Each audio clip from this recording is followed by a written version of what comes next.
ஜெய் ஸ்ரீ மாத்ரே நமக. ஜெய் குருதத், ஜெய் குரு பரசுராம். நமஸ்காரம். நான் கரூர்லேருந்து வல்சலா பணிக்கர், பிரசன்ன ஜோதிடர். இன்றைக்கி நம்ம சிம்ம ராசிக்கு சனி பயிற்சியோடைய பலன்கள் எப்படி இருக்குது அப்படிங்கிறத பார்க்க போகிறோங்க. சிம்ம ராசியை பொறுத்த வரைக்கும் இப்போ அஷ்டமத்து சனி வரப்போகுதுங்க. இந்த சனி பயிற்சி இவ்வளோ நாளாக உங்களுக்கு கண்ட சனியாக இருந்துச்சு. இப்போ அஷ்டமத்து சனியாக இருக்குது. அஷ்டம சனி அப்படிங்கும்போது உங்களுக்கு ரொம்ப சூப்பர் ஜாக்பாட் அடிக்க போகுது அந்த மாதிரிலாம் நான் சொல்லவே மாட்டேன். பொதுவாக அஷ்டமத்து சனி சிரமங்களை தான் கொடுக்கும். நான் அதில் மாற்று கருத்து எனக்கு கிடையாது.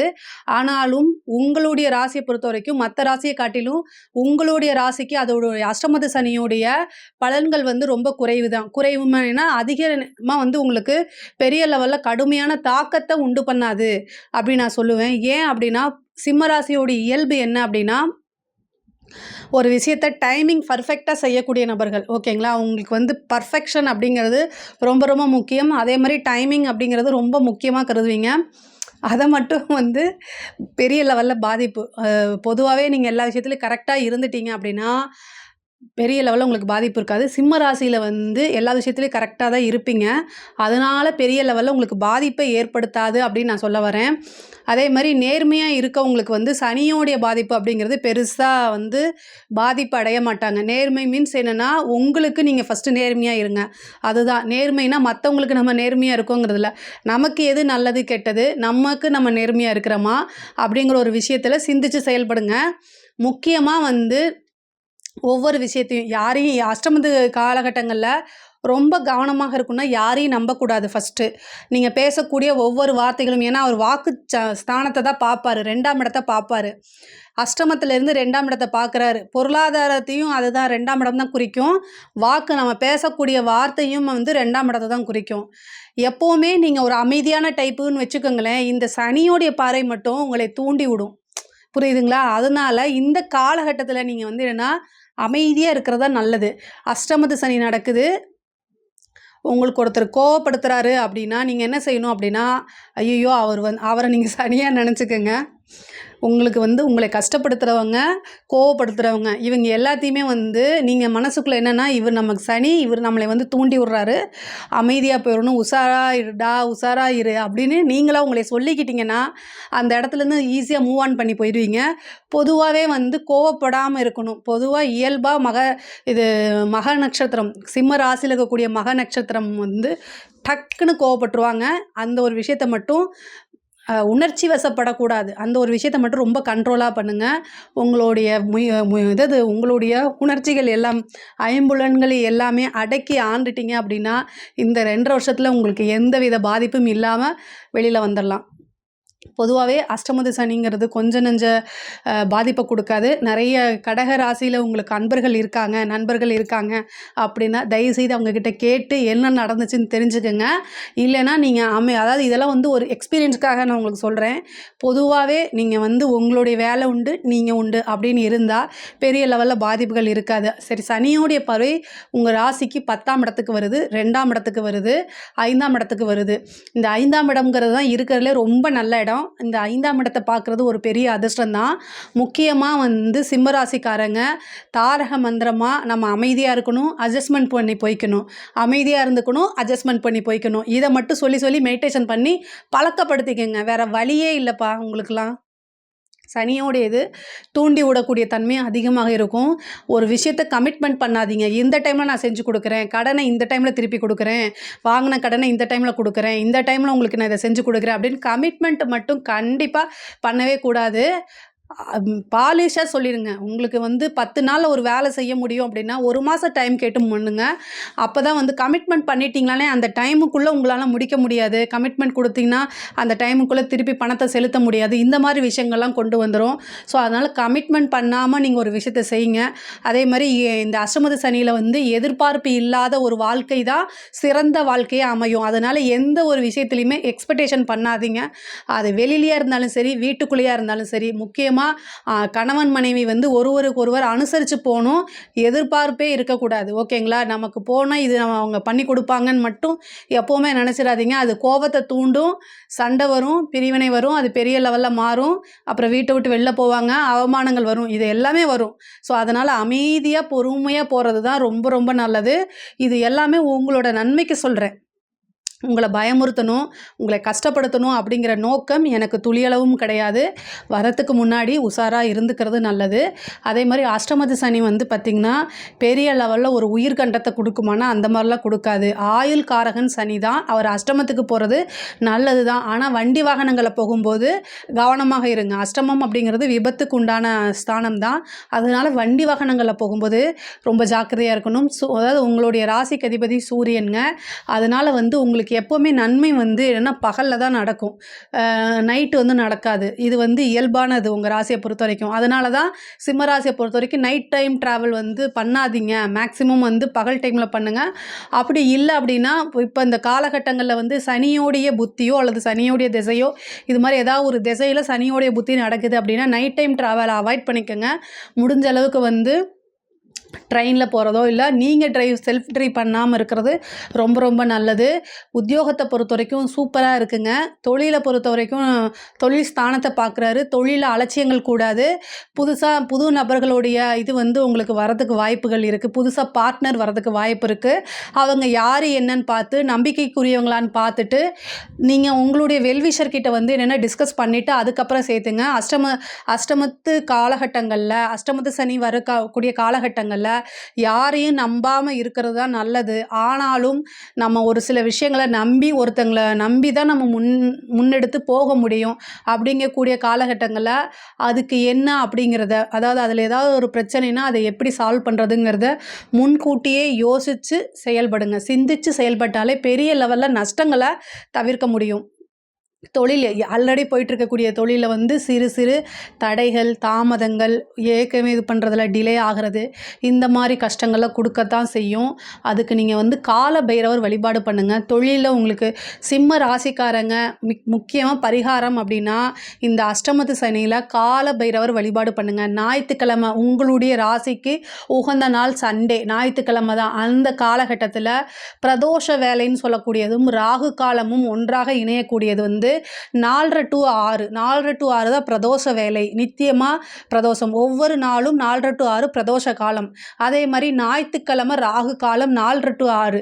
ஸோ இந்த 2 காலமும் இணையக்கூடிய அந்த காலகட்டத்தில் கால பைரவருக்கு விளக்கு போடுங்க.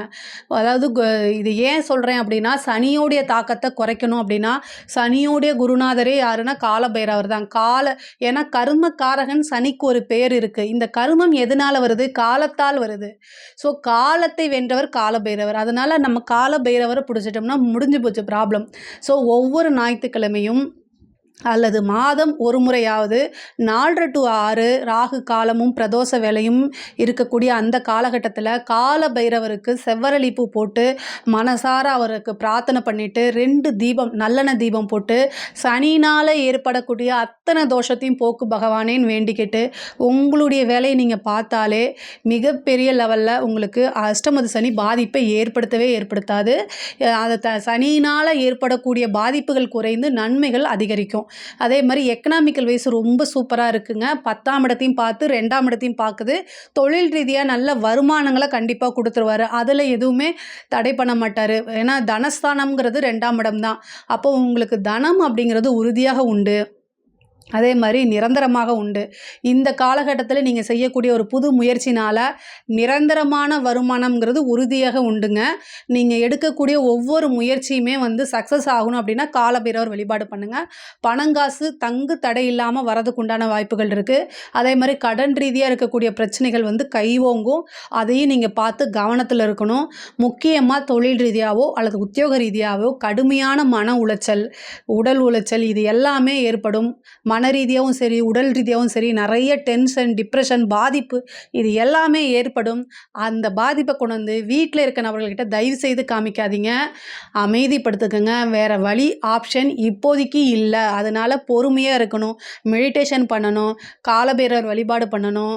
அமைதியாக இருக்கணும். சிந்தித்து செயல்படணும். இதெல்லாம் மறுபடியும் கண்ணாடி பார்த்து உங்களுக்கு நீங்களே சொல்லிக்கிட்டிங்கன்னா 2.5 வருஷம் சூப்பராக ஈஸியாக கிராஸ் பண்ணிடலாம். குடும்ப நபர்கள் எப்போவுமே உங்ககிட்ட பேசாமல் இருந்தால் கூட இந்த அஷ்டமத்து சனி காலத்தில் பேச ஆரம்பிப்பாங்க. உங்கள எதிர்த்து பேசுவாங்க. வாக்குவாதம் பண்ணுவாங்க. அட்ஜஸ்ட் பண்ணி போமாட்டாங்க. இது எல்லாமே நடக்கும். என்னடா இது இவ்வளோ நாளா இவங்க பேசுவாங்களான்னே தெரியல. இப்போ வந்து இப்படி பேசுகிறாங்களே அப்படின்னு நெனச்சிருவாங்க. நீங்க நினைப்பீங்க. அதனால வந்து அமைதியா போங்க. குடும்ப நபர்கள் கிட்ட வந்து அனுசரணை ரொம்ப முக்கியம். சிம்ம ராசியில இருக்கக்கூடிய சிம்ம ராசியில இருக்கக்கூடிய நபர்களுடைய குடும்ப நபர்களாக நீங்க இருந்தீங்க அப்படின்னா, அவங்க கிட்ட நீங்களும் அட்ஜஸ்ட் பண்ணி போயிருங்க. வேற ஆப்ஷன் கிடையாது. அதே மாரி ஃப்ரெண்ட்ஸு நம்பாதீங்க. ஏன்னா 2ஆம் இடம் வந்து உங்களுக்கு புதனுடைய வீடா வருது. சனி பார்க்குறாரு. ஸோ 5ஆம் இடம்ங்கிறது ஃப்ரெண்ட்ஸு. மனதுக்கு புடித்த நபர்கள் ஃப்ரெண்ட்ஸு நம்பாதீங்க. அவங்கனால கண்டிப்பா ஒரு பெரிய பிரச்சனைய சந்திக்க போறீங்க. அதில வந்து எந்த மாற்றமும் கிடையாது. ரொம்ப ரொம்ப கேர்ஃபுல்லா இருக்கணும். ஆல்ரெடி சந்திச்சாலும் மறுபடியும் இன்னொரு டைம் வரும். ஏற்கனவே சந்திச்சிட்டேன் அப்படின்னாலும் இன்னொரு டைம் வரும். ஏன்னா அந்த கண்டச்சனி வந்து உங்களுக்கு அந்த பாதிப்பை கொடுத்துருப்பாரு. இருந்தாலும் அஷ்டமத்து சனியிலையும் நீங்க மனதுக்கு பிடித்த நபர்களாக அல்லது காதலன், காதலியாக இருந்தாலும் சரி, நண்பர்கள் நெருக்கமான உயிர் தோழனோ அல்லது தோழியாக இருந்தாலும் சரி, அவங்கனால கண்டிப்பா ஒரு மிகப்பெரிய அவமானத்தை சந்திச்சுட்டு தான் இந்த அஷ்டமத்து சனிய வந்து நீங்க கிராஸ் பண்ணுவீங்க. ஆனாலும் ரொம்ப கவனமாக இருங்க. உங்க பேர வந்து கெடுத்துக்கிறதுக்கு எந்த வகையிலும் நீங்களே அதுக்கு வந்து வழிவகுத்து குடுத்துறாதீங்க. ரொம்ப ரொம்ப கவனமாக இருங்க. இந்த 2 1/2 வருஷத்துல எந்த கமிட்மெண்ட்டும் அவங்களுக்கு குடுக்கக்கூடாது. தாமரை இலை தண்ணீர் போல. அதுக்காக நம்ம நண்பர்கள் இல்லாம வாழ முடியாதே! என்ன பண்றது? அப்ப எப்படி இருக்கணும்? தாமரை இலை தண்ணீர் போல நீங்க இருக்கணும். வேற வழி கிடையாது. ஸோ, அதனால ரொம்ப ரொம்ப ரிலேஷன்ஷிப் அப்படின்னாலும் சரி, காதல் ரீதியா பிரச்சனைகள் வரும். அதேமாரி காதல் ரீதியா உங்களுக்கு ஒர்த்தான பர்சனாங்கிறத நீங்க பாருங்க. லவ் பிரேக்கப் நெறைய பேத்துக்கு ஆகறதுக்கு வாய்ப்பு இருக்கு. லவ்னால ஒரு பெரிய அவமானம் சந்திக்க நேரிடும். அதுக்காக கவலைப்படாதீங்க. எல்லா விஷயத்தையும் கடந்து போறது தான் வாழ்க்கை. லவ் அப்படிங்கிறது லைஃப்ல ஒரு சின்ன பார்ட்டு அப்படிங்கிறத இது பண்ணுங்க. அஷ்டமத்து சனி காலகட்டங்கள்ல அதிலிருந்து மீண்டு வரது, கடந்து வரதெல்லாம் ரொம்ப கஷ்டமா போகும். இந்த அஷ்டமத்து சனி ரிலேஷன்ஷிப்புக்கு பெரிய லெவல்ல ஒரு பிரேக்க உண்டு பண்ணிருவாரு. அதாவது வந்து ஒரு அவமானம் அப்படிங்கிறத அவமானத்த கடந்து வந்தா தான் உங்களுக்கு வெகுமானம். இத வந்து ஞாபகத்துல வச்சுக்கிட்டு நீங்க நடந்துக்கணும். அவ்வளோதான். ஏன்னா 5ஆம் இடம்ங்கிறது வந்து ரொம்ப மனசுக்கு பிடிச்சவங்களே நம்மளை வந்து மனச குத்தி கிழிச்சா, அது வந்து செத்ததுக்கு சமம் தான். வேற ஆப்ஷன் கிடையாது. ஆனாலும் அதுலேருந்து மீண்டு வந்து தான் ஆகணும். வேற ஆப்ஷன் இருந்துச்சுன்னா அத செய்யுங்க. ஆனா ஆப்ஷன் இல்ல. அப்போ வந்து என்ன செய்யணும்? மீண்டு வர்றது தான் வழி. வேற வழி கிடையாது. ஸோ, இத நீங்க ட்ரை பண்ணுங்க. உங்களுக்குள்ளேயே செல்ஃபாக மோட்டிவேட் பண்ணிக்கங்க. அது நல்லது. சில பேருக்கு வந்து புத்திர பாக்கியம் கிடைக்குங்க. இந்த அஷ்டமத்து சனியில வந்து பார்த்தீங்கன்னா, குலதெய்வ வழிபாடு பண்ணுங்க. ஏன்னா 5ஆம் இடத்த பார்க்குது. அப்போ வந்து சந்தான பிராப்தம் நெறைய பேத்துக்கு கிடைக்கும். உங்களுடைய கர்மா உங்களுக்குன்னு ஒரு குழந்தை உறுதியாக இந்த சனி பயிற்சியில உங்களுக்கு உண்டு. குலதெய்வ வழிபாடு பண்ணுங்க. அது வந்து உங்களுக்கு பலவித தோஷங்கள போக்கி என்ன செய்யும் அப்படின்னா, சந்தான பிராப்தத்தையும் இதுவும் குடுக்கும். பெண்கள் ரொம்ப கவனமாக இருக்கணும். உங்க பேரு கெட்டு போறதுக்கு வாய்ப்பு இருக்கு. குடும்ப நபர்கள் உங்களுக்கு ஆதரவா நிக்க மாட்டாங்க. உங்க மேல தான் நீங்க ஒரு சின்ன தப்பு செஞ்சிருப்பீங்க. ஆனா, அத வந்து இந்த காலகட்டத்தில பெருசு பண்ணி பேசுவாங்கங்க.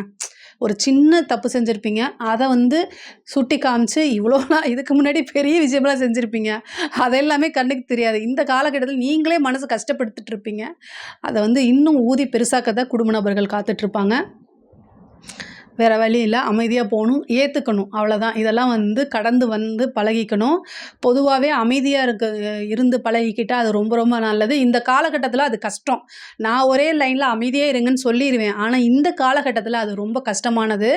பொதுவா அஷ்டமத்து சனி எல்லாத்துக்குமே பிரச்சனைய குடுக்க மாட்டாருங்க. ஆனா, எல்லா விஷயத்தையும் கடந்து வரதான் வாழ்க்கை அப்படிங்கிறத நீங்க புரிஞ்சுக்கணும். பெண்களாக இருந்தால் அறிமுகம் இல்லாத நபர்கள்கிட்ட ரொம்ப அளவோட அதாவது நீங்க சோஷியல் மீடியாலலாம் இருக்கிறவங்க, ஐடி ஜாப்ல இருக்கிறவங்க, இப்ப நீங்க வெளியூர் போறீங்க அப்படின்னா, உங்க பேரண்ட்ஸ் கிட்ட சொல்லிட்டு போங்க. எங்க போறீங்கன்னு நல்ல கம்யூனிகேஷன் பண்ணிட்டு போங்க. அதே மாரி சோஷியல் மீடியால தெரியாத நபர்கள்கிட்ட இன்ஸ்டா, வாட்ஸ்அப் இது மாரி விஷயங்கள்ல சேட் பண்றத அவாய்ட் பண்ணுங்க. கண்டிப்பா அது உங்களுக்கு தெரியாம மிஸ்யூஸ் பண்றதுக்கு வாய்ப்பு இருக்கு. அது தேவையில்லாத அவமானங்கள், பெரிய அவமானங்கள் காத்துக்கிட்டு இருக்கு. அதனால ரொம்ப ஜாக்கிரதையாக இருங்க. நீங்க ஒருத்தர் ரொம்ப நம்புறீங்க.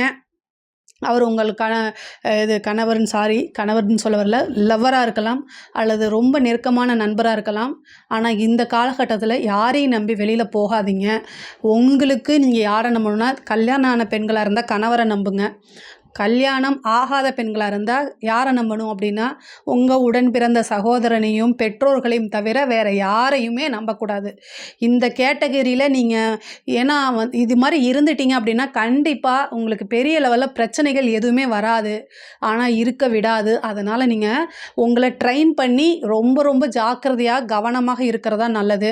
அதே மாரி வண்டி வாகனங்கள்ல போகும்போது கவனமாக இருங்க. விபத்து கண்டம் சிலருக்கு இது பண்ணலாம். என்ன திசா புத்தின்னு பார்த்துட்டு, அதுக்குண்டான பரிகாரத்தையும் நீங்க செய்யுங்க. சில பேருக்கு வந்து என்ன திடீர்னு வேலை கிடைக்கிறதுக்கு உண்டான வாய்ப்பு இருக்கு. 10ஆம் இடத்த பார்க்குது. ஒரு பதவி தேடி வரும். வேலைகள் கிடைக்கும்.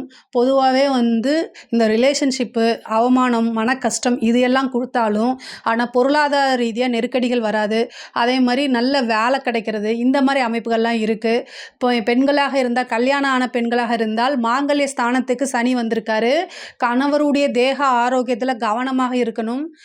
அவருக்கு ஏதாவது ஒரு பிரச்சனைனா இம்மீடியட்டா டாக்டர்ட்ட கொண்டு போய் காமிங்க. அது ரொம்ப நல்லது. ஒரு சிலருக்கு சனி 8ஆம் இடத்திலிருந்து 2ஆம் இடத்த பாக்குது. திடீர்னு வந்து பொருளாதார வளர்ச்சி திடீர்னு பெரிய லெவல்ல வரும். இந்த இது சொல்லுவாங்கல்ல, பினாமி சொத்துன்னு சொல்லுவாங்கல்ல, ஒரு அரசியல்வாதிகளுக்கு நீங்க கூட இருக்கீங்க அப்படின்னா, திடீர்னு ஒரு பினாமி சொத்துக்கு அதிபராகறதுக்கு வாய்ப்புகள் இருக்கு. திடீர்னு ஒரு அதிர்ஷ்டம், லாட்டரி, புதையல் அந்த மாரி கிடைக்கிறதுக்கு வாய்ப்பு இருக்கு. ஆனா நல்ல வழியில உழைச்சு வராது. திடீர்னு தான் அதிர்ஷ்டம் கிடைக்கும் அப்படிங்கிற அமைப்பு தான் இருக்கு. 5ஆம் இடத்துல பாக்குது, 8ஆம் இடத்துலேருந்து பாக்குது. 8ஆம் இடத்திலிருந்து 2ஆம் இடத்த பாக்குது. பொருளாதார ரீதியா நல்ல வாழ்க்கையில உயர்வும், மாற்றமும் உங்களுக்கு உறுதியாக உண்டு. அதில எந்த இதுவும் இல்ல. வீட்ல இருக்கக்கூடியவங்க, உங்களோட உடல்நிலை இந்த மாரி விஷயங்கள பார்த்துக்குங்க. உயில் சொத்துக்கள்ல இருந்த பிரச்சனைகள்லாம் நீங்கும். பொதுவாவே 8ஆம் இடத்திலிருந்து 10ஆம் இடத்த பாக்குது. கர்மம் செய்யக்கூடிய அமைப்புகள் இருக்கிறது. ரொம்ப ஜாக்கிரதையா இருங்க. இந்த மாரி கெட்டதெல்லாம் நடக்காம இருக்கிறதுக்கு தான் நான் காளி வழிபாடு பண்ணுங்க அப்படின்னு உங்ககிட்ட சொன்னேன். பொதுவாவே அஷ்டமத்து சனியில நான் நெறைய விஷயங்கள் உங்களுக்கு சொல்லிட்டேன். அதாவது பரிகாரங்கள், நீங்க எப்படி நடந்துக்கணும், இந்த மாரி விஷயங்கள்லாம் நான் சொல்லிட்டேன். இந்த விஷயங்கள்லாம் நீங்க பண்ணுங்க. உங்கனால என்ன முடியுதோ கல்விக்கு நீங்க வந்து ஏன்னா சனி வந்து உங்களுக்கு 2ஆம் வீட்ட பார்க்குறாரு. கல்விக்கு நீங்க என்ன குடுக்க முடியுமோ, அதாவது ஸ்கூல் படிக்கக்கூடிய குழந்தைங்களுக்கு நோட் புக்கு அல்லது ஃபீஸு, டியூஷன் ஃபீஸு இந்த மாரி உங்களுக்கு என்ன பிடிக்குமோ, அது உங்கனால என்ன முடியுமோ அத நீங்க செய்யுங்க. சனியுடைய அந்த அஷ்டமத்து சனியுடைய தாக்கங்கள் குறைந்து உங்களுக்கு நல்லபடியா இந்த 2 1/2 வருஷத்த கடந்து வரதுக்கு அது ஒரு பெரிய உதவியா இருக்கும். இதில ஏதாவது சந்தேகங்கள் இருக்கு அப்படின்னா, கமெண்ட்ஸ்ல சொல்லுங்க.